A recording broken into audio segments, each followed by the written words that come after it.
Dr. Martin, would you be concerned if this student were not sleeping at all, for example? Would you be concerned if her concentration was so impaired that it was hard for her to focus?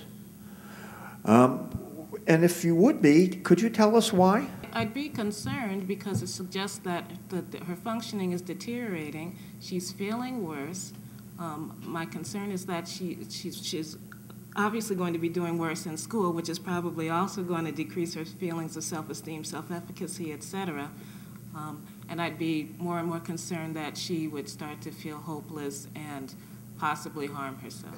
One of the take-home points about sleep is if you can't sleep, it makes everything at least 100 times worse.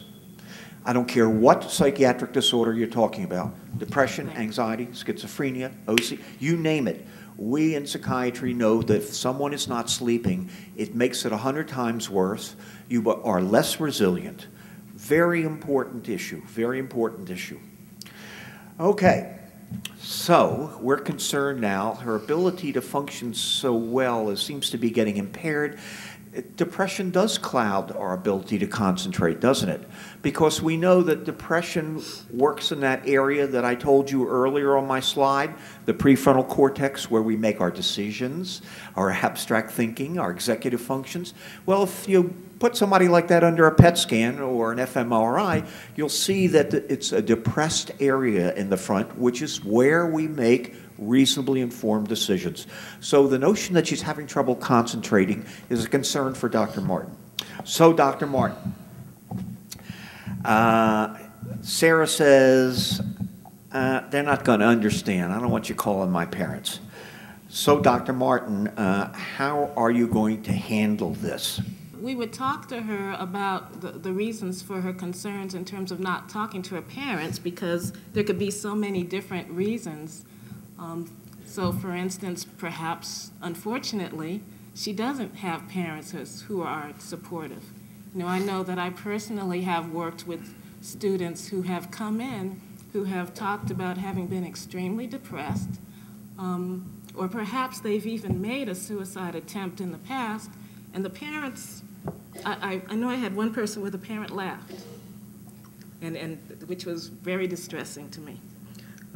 So you do want to find out what the relationship is like with the parents. What kind of support do they have from the parents? Or is she worried about being a burden to the parent? Is she feeling that, well, I'm just at a stage in my life where I want to be independent, and so I'm an adult.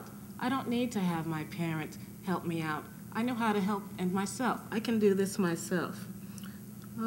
You know, and are there any other kind of family concerns going on that she feels that she does not want to burden the family? Does her family have a negative attitude towards mental illness? And so she's concerned about stigma type of issues and how the family will treat her if she talks about having a mental health kind of concern. So we would get some information, work on the pros and cons with her in terms of talking to the parents. Dr. Martin, under what circumstances should her parents be notified, even if Sarah says, I don't want you calling my parents?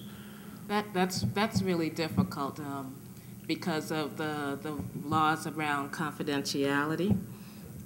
What we would really strive to do best is to get Sarah to sign a release of information so that we can talk to the parent. If she just continues to refuse and continues to refuse, because of the laws of confidentiality, it might be very difficult for us to break those laws. We might have to do something such as go ahead and, if she were to get worse, to send her out, maybe to have her hospitalized or something like that, if she just will not work with the parents. This is a real critical issue, and a number of speakers have commented on this morning.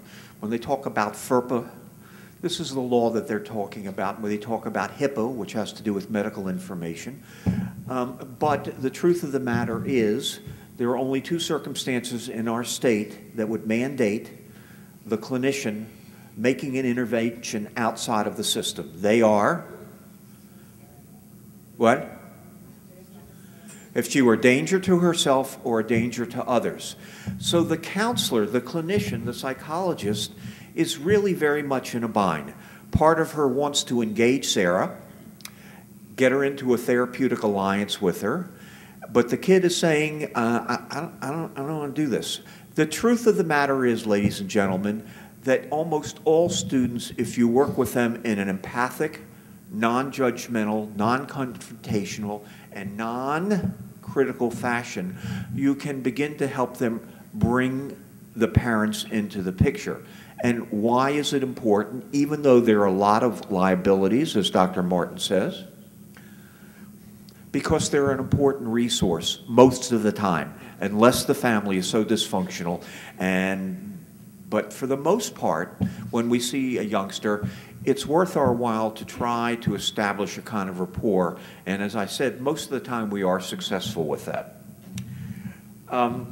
So she's in a bind, and you all have to understand it, that the law clearly dictates she is not allowed to break confidentiality on this issue. What she has to do is be a good clinician and meet this kid where she's at emotionally, and that's the way she's going to do it.